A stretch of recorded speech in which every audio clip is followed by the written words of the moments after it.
Today I've got a review of issue 10 of White Dwarf from 5th of April 2014. This whole issue is dedicated to Imperial Guard, or as we should call it from now on, Astra Militarum. We've got new vehicles, new codex, new books, new models, new box sets. So keep on watching.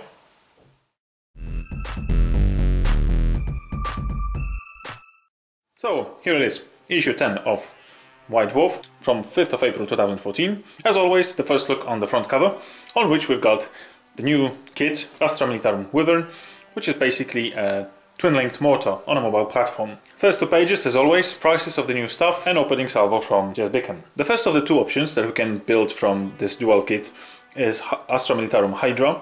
The kit will be released on 12th of April 2014 and will cost you £34, 44 euros or $56. This kit sports two twin-link autocannons that have special rules for firing at flying vehicles. Obviously it's anti-aircraft weapon, which is based on Chimera chassis. It has two crewmen, and for the game it counts as open-topped vehicle. So I think it's pretty cool stuff for new Astra Militarum army, which makes them more mobile than REG.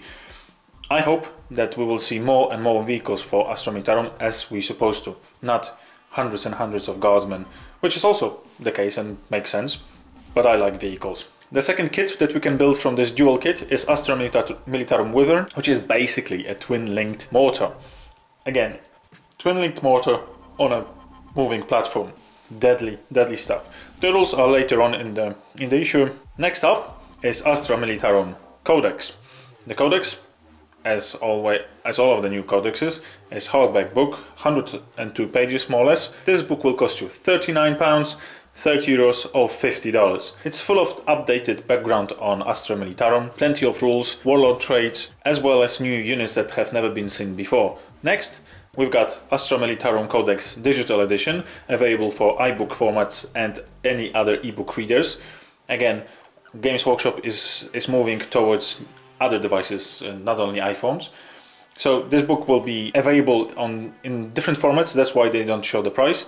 It's going to be the same thing that's in the Codex, just in digital. Below we've got Astra Militarum Limited Edition, which will be £60, 80 euros and $100. This limited edition book is only 2,000 copies.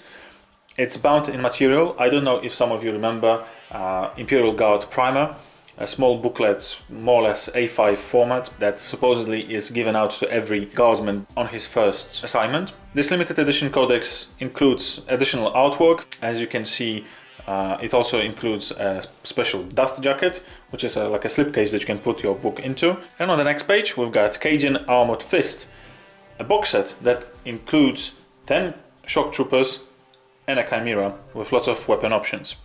So what I said before, it seems like Astra Militarum is going to be more mobile army than Imperial Guard has been. This box set will be £35, 50 euros and $60. Next we've got order cards for Imperial Guard. It's 9 cards for £3.5, 4.5 euros and $6. These cards are quite useful during the game, so you don't have to shuffle through your codex. You can just take out the card, put it next to the unit that you've given the order to, and you will never forget which order is in play. Taking into consideration that these cards are always high quality prints, I don't think it's a waste of money. It's a good investment to make your game more pleasurable and fun. Next we've got Honor Imperialis, which is a collection of stories, Imperial Guard fighting plague zombies, necrons and other heretics. Books written by plenty of authors. One of them is Aaron Dembski-Bowden. The book will be £14.5, 17.5 euros and $17.5. And the last book shown here is The Commissar, which tells you a story of Commissar Flint and 77th Regiment of Vostroyans. The book will be £9, 12.5 euros and $14.5. And next up we've got Horus Heresy Book 3, Extermination. This book comes in two different formats. The usual format, which is something about £70 and is only available through the website of Black Library and Forge World.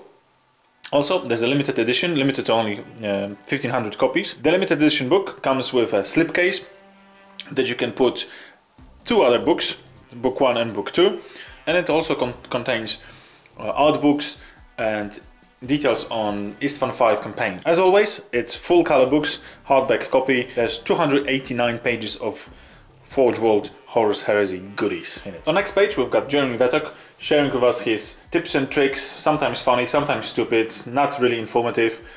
For me it was a complete waste of time. Tips and tricks on hobby time, very eclectic collection of hints. On the next 4 pages we've got Jess Bickham sharing his experience on Throne of Skulls tournament that took place in January this year. He's sharing his performance of his army. Obviously he's sharing the army list that he used in this tournament. He's telling us how he did well against certain armies and when he lost and why did he lose. He's also putting pressure on being friendly during the game, which is quite obvious for some people, but there are certain people in your groups that I can bet that they forget that this game is all about fun and should be about fun and getting together and rolling dice instead of just winning and smashing your opponent to death. Pretty interesting read, so I invite you to read those 4 pages. Next up we've got Paint Splatter that as always shows us how to paint the newly released model. We've got a couple tips on camo, how to paint those funky looking stripes and how to paint ammo and lenses on the lights.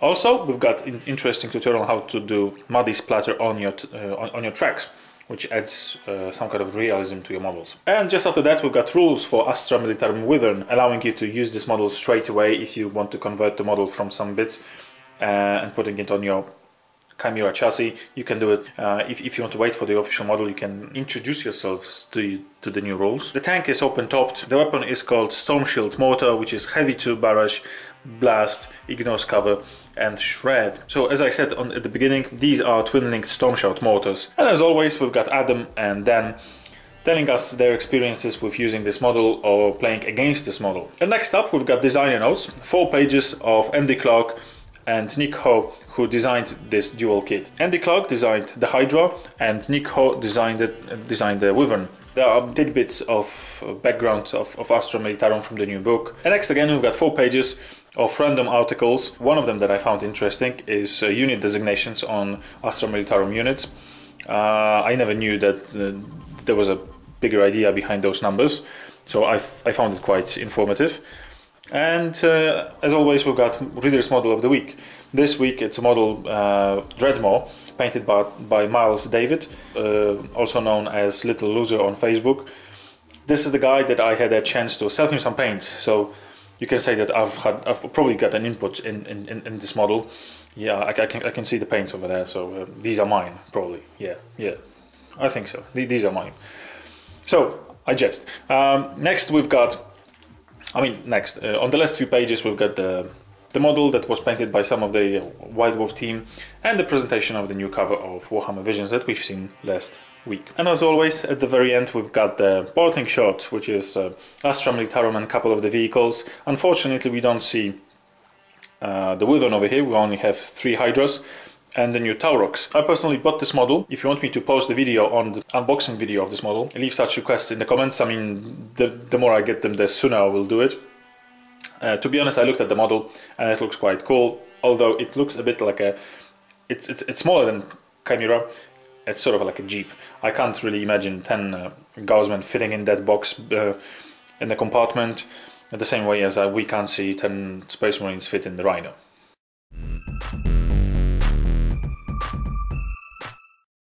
This week I've got something extra for you. It's a short look at Warhammer Visions, issue 3. There's plenty of vehicles, plenty of battle reports, plenty of nice pictures. Keep on watching, I'll show you the most interesting bits.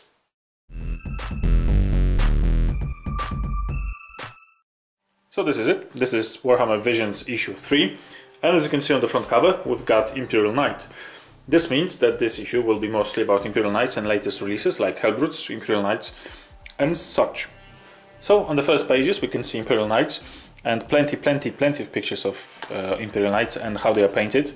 As the name suggests, this book, this magazine is supposed to inspire you. It's supposed to create visions of painted models and you're supposed to be motivated even more. No, sorry, some of the pictures are in portrait, in landscape mode. These pictures are really high quality. I really love the way Games Workshop takes pictures recently. They are very cool. And this is something special. It's almost like pin-up Playboy fold-up, as you can say, I think you called it. Well, it is a little bit of plastic porn to some of us. 4 Imperial Knights, Warhammer Titans, Chaos, huge models, Helldrakes and everything in one huge amazing shot. All amazingly painted by the Games Workshop Heavy Metal team. Later on we've got some pictures of the newly released terrain. Over here we've got Void Shield Generator. And on the next few pages we even got a couple of pictures for Quake Cannon Craters. This picture has already been shown in White Dwarf, but it's sort of reprinted over here because some of you will be buying Warhammer Vision, some of you will be just buying White Dwarf. So it's just to, sort of to spread the pictures as much as possible. Next up we've got Hellbrute. Also this is a newly released model, and we've got plenty of cool painted models. You can see how differently you can paint it. There are plenty of close-up pictures on details. And as in one of the White Dwarfs, we've got attack force for Chaos Space Marines with 10 Space Marines, 5 Terminators, 5 Raptors, Chaos Space Marine Terminator Lord, Forge Fiend and Chaos Rhino. Next up, after that we've got some Hobbit models, Gundabot Orcs, Swordsmen and the rest. And something that's very interesting to me, Forge World Primarchs.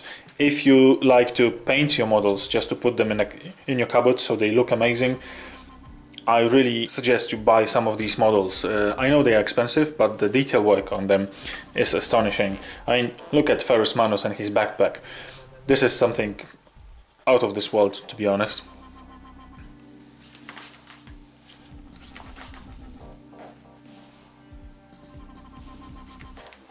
So here we've got Army of the Month, which is Orcs, a Goth, huge Goth war, plenty of cool pictures of black clad Orcs. These are some amazing shots, and it also suggests that Orcs are coming this way. I'm really longing for the new Orc Codex, so the army is up to par with some other new codices, so I can actually take not only take a beating or draw a game, I can actually win it. But it's just my excuses, so forgive me. On the next 50 pages, we've got entries in Golden Demon USA, plenty of amazingly painted models, little dioramas, and another tidbits. Some of these models are really in its place. I mean, this is actually the parade ground. Some of these models really need to be here, but some of them are really nasty. Well, just look at this. What is this?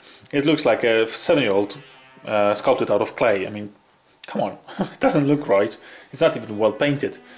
After that huge section, we've got Battle Report, a huge battle between Space Marines and Chaos Space Marines. Chaos Space Marines take 2 Lord of Skulls and plenty of Forge Fiends, Helldrakes and other heavy stuff like Obliterators, and Space Marines take 5 Imperial Knights.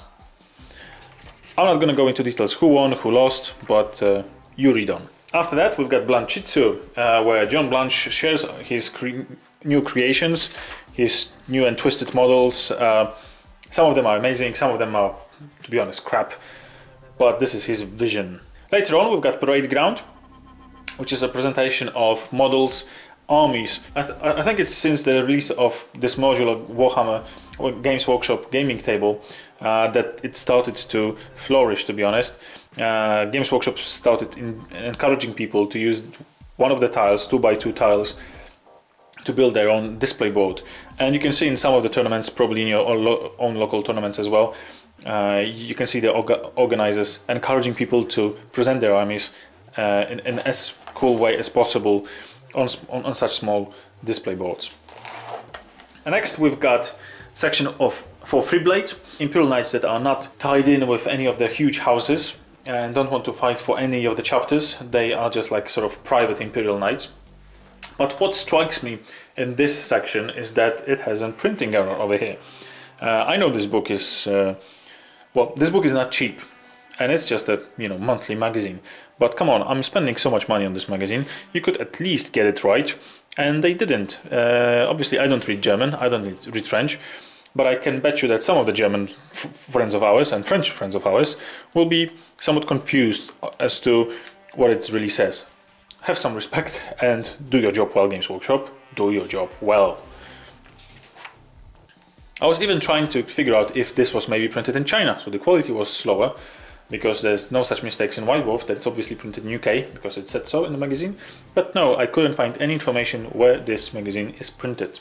And next we've got some of the conversions, Kit Bash section. This time these are Chaos Lords. Pretty cool conversions, and you can see the plastic version and the painted version, so it's pretty nice to see where all the bits came from after the painting. They all look the same, and you know, if the conversion is done right, they just fit. And next up we've got just parade ground for Imperial Knights and Imperial Errants. Plenty of nicely painted models, plenty of detail work. Oh, just amazing job, Games Workshop. The heavy metal team is doing great stuff recently. And for the last article we've got Paint Splatter, which for the people who want to improve their painting skills, we've got almost 10 pages of different tips and tricks to paint your models, to paint your Imperial Knights and paint your Hellbrutes. You can see plenty of details over here. Hellbrute faces, Hellbrute armor, Hellbrute skin, lenses and gems and stuff like that. And then we've got marketing material, nothing fancy. That would be it. Issue 3 of Warhammer Visions.